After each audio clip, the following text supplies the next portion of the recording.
اسی طرح اقتربت الساعۃ وانشق القمر، قیامت قریب آ گئی.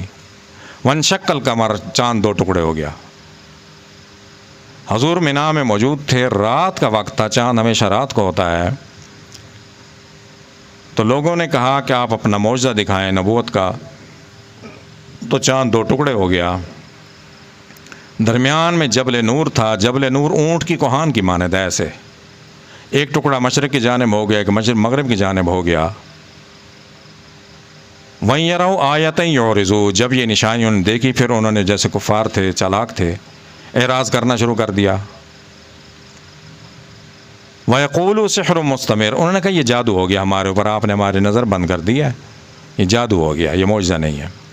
اب انہوں نے مشورہ کیا کہ جو باہر سے آنے والے قافلے ہیں، شام سے، دمشق سے، یمن سے، جو حج کے لیے آ رہے ہیں تجارتی قافلے، ان سے پوچھیں گے کہ تم نے راستے میں جو شام میں تھے انہوں نے دیکھا، یمن والوں نے دیکھا. اگر وہ کہیں گے ہم نے دیکھا تو پھر ٹھیک ہے.